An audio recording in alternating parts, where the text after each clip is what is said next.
We're so lucky to live in this great country where we can generally speak our minds and live our lives without fear of reprisal from the police or the intolerant mob. But let's not kid ourselves.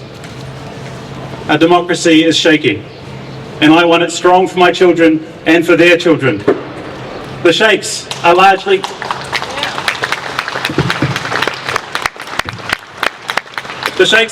due to a vocal activist, a small minority, but they're hell-bent on dragging us into their nightmare fantasy of radical upheaval. And guess who's the convenient scapegoat for their little wannabe revolution? The Jews, of course. But nowadays, they prefer to call us Zionists, because that's an acceptable slur in some circles. It should not be so.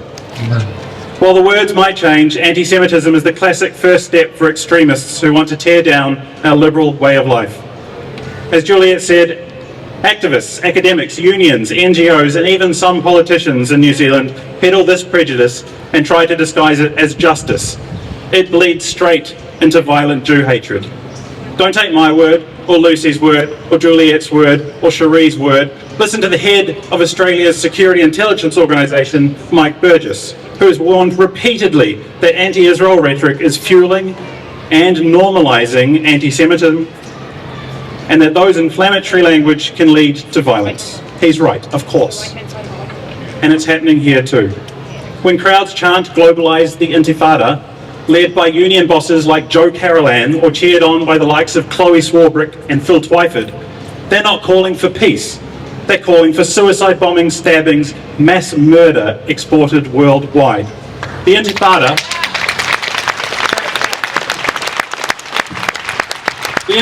wasn't a yoga retreat. It was pure terror. These chants are just as vile as the far-right slogans like blood and soil. Both scream for violence, both deserve total condemnation. And yet, one seems to get a free pass from media and some leaders who claim to hate bigotry. Like Helen Clark's husband, who wrote, "You reap what you sow," when there was vile anti-Semitic graffiti in Wellington. The double standard and victim blaming must stop being accepted.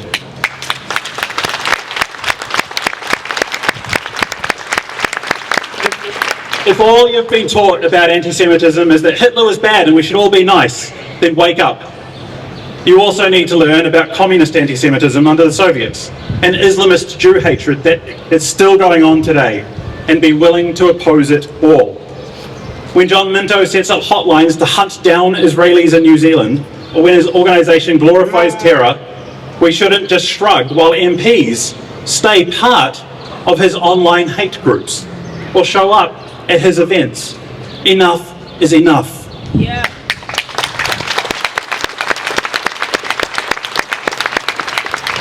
When academics, like Juliet said, obsess over boycotting Israel and demonise self-defence while ignoring every other war on earth, we have to call it what it is: obsessive bigotry. And when the same academics seek to kick Zionists out of the universities, vice-chancellors should demand tolerance, not hide behind their desks. When our National Counter-Extremism Research Centre appoints a terror justifier like Mohan Dutta to a key committee, we deserve an apology and self-reflection, not silence from Paul Spoonley, Joanna Kidman and their board.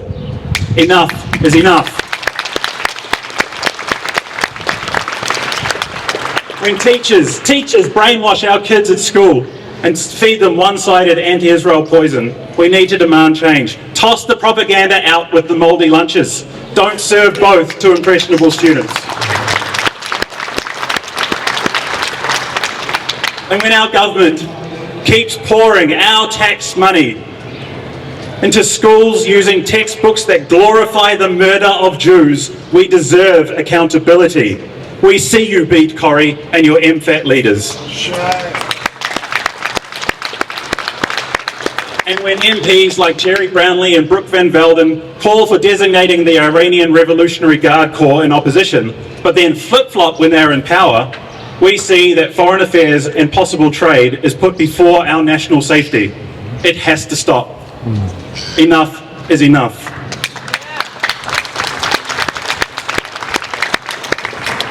This year alone, as Juliet said, We've seen Jews murdered in Washington, Colorado, Manchester, and the horrific Channukah massacre at Bondi Beach. It's heartbreaking, it's shocking, but it's not surprising. After each act of terror, I had hoped things would change. The hate would be recognised and called out. Yet, we've been told to lean into our discomfort. We've been gaslit and we've been ignored. Our government, our current government, even cut the security funding for the Jewish community amidst unprecedented levels of incidents. And that's the ongoing tragedy. Things must change.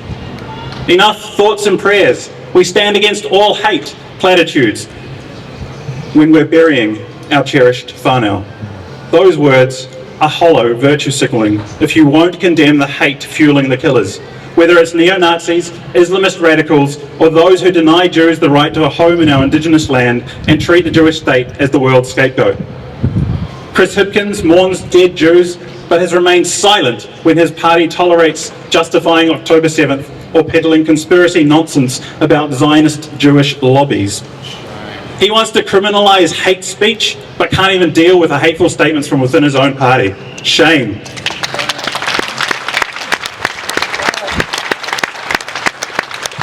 The New Zealand Herald published a front page opinion lamenting the deaths in Bondi and the vile posts online. And the next day they print a letter that read, "The massacre was terrible, but nothing." Amen.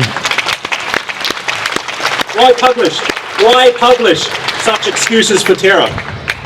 Stuff, our other national paper, rejected an advertisement remembering the hostages, but ran full-page propaganda ads against us. We see you.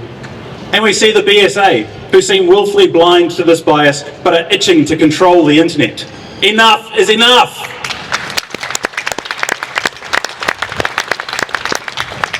Antisemitism used to be a sporadic problem in New Zealand, a few incidents a month, maximum, and even that was too much. But since October 2023, there have been incidents here every few days at least. Assaults, threats, harassment, vandalism, watching our kids get bullied and assaulted at school. But anti-Semitism, as Juliet said, is not a Jewish problem. It's a problem for all of us, for all liberal democracies, which is why Israel is at the front lines, because the evil behind Hamas is the same evil that took the innocent souls in Bondi and Manchester and Washington and Colorado this year alone. And it's an evil that won't disappear if Jews disappear. It's an evil that seeks to take away our liberties, impose its version of utopia on us.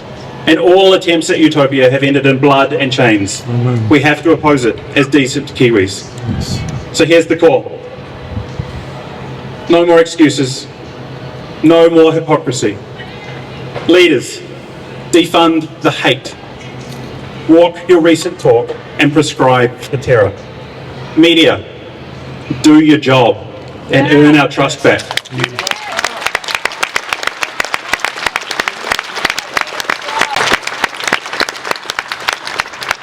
Educators, teach facts, don't preach hate.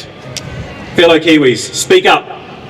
When you hear the hate chants, the slurs, the double standards, write the letters, have the hard conversations, get involved, and stand united against hate or watch the radicals chip away at our democracy. We are resilient.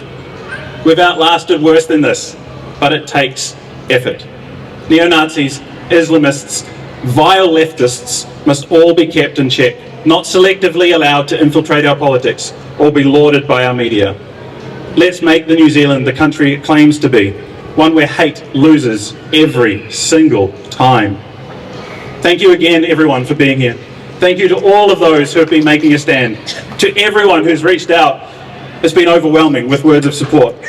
And thank you to anyone who's finally seeing the human rights facade was just that, a mask for hate. It's never too late to wake up, reflect, and fight for the tolerant, democratic New Zealand we love. Let's keep working to make a brighter future for our kids. Bravo.